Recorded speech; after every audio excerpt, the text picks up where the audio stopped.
You're looking at the booklet that was produced by Florida International University's Patricia and Philip Frost Art Museum, and I think they did a really awesome thing because they gave Bob Dylan his first U.S.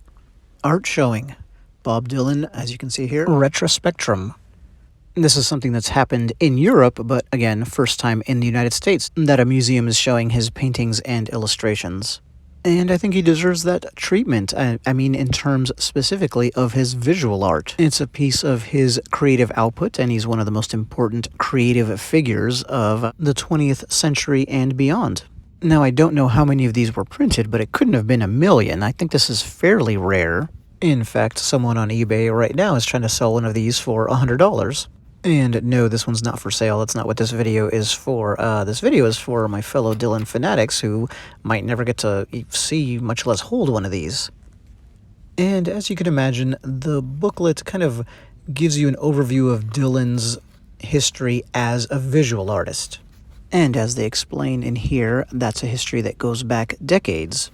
He was famously inspired by a class he took in the early to mid-70s in New York, a lecture class taught by artist Norman Rabin, R-A-E-B-E-N, a painter who advocated for using your intuition over conceptualization. And I think we can easily imagine how that appealed to Dylan. I mean, someone whose songs are so non-linear and unconventional in many ways. There's a very Picasso-esque doodle by Dylan. We saw a real rough sketch there on the left before I flipped pages, and it talks about his process, how he started just really sketching things on the road and then moving forward with a lot of those concepts and turning them into paintings. A lot of his stuff is a study of people, as we see here. He definitely likes the fly-on-the-wall perspective of people. There's another one. It doesn't look like somebody's sitting for a portrait. But it's not just human beings that are the subjects. And when it comes to that kind of thing, what might surprise you is not this here or this here, but the fact that they focus on his sculptures as well. And yes, they mention, as everyone does, that Dylan works in steel, so iron, and he grew up in the Iron Range. His work in this medium is centered on gates, and he's got an interesting quotation about that. Gates appeal to me because of the negative space they allow. They can be closed, but at the same time, they allow the seasons and breezes to enter and flow. They can shut you out or shut you in. In some ways, there is no difference." End quote. And I know I was flipping around further while reading that quotation, but the point is that this little booklet is interesting because obviously you get to see some of his works, but that's one thing. It's mixed in well with these interesting quotations by him.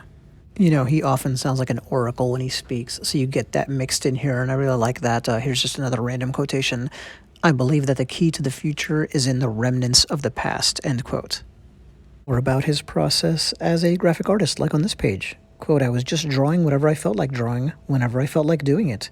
The idea was always to do it without affectation or self-reference." The quotation goes on, but I'll end it there. The point is you get interesting thoughts from Dylan himself, obviously from the people who wrote this book, and then the visuals as well. So here's part of his fascination with, on the road in America. I love that he loves the old diners, the rundown buildings, the slices of real life that you see when you're in a new town. Here's one that combines his twin fascinations, people and cities/towns. The design on the divider pages is very artsy, as you can see, and very cool. So just real quick, a little bit more. I didn't know, or I forgot, that he did a work playing with the very influential music video, if you will, for Subterranean Homesick Blues. So this visual reminded me about that, and they talk about it a little bit. Awesome desert painting here. Dylan talks about the road and traveling so much in his interviews over his lifetime and career. Literally and as a metaphor. What's interesting is that this exhibition makes you realize it's actually the visual arts where he incorporates that far more than in his songs. Anyway, can't imagine many people, even Dylan fans, want to watch this video and see this booklet, but I made the video anyway, and if you did see it and enjoyed it, then thanks. Bye.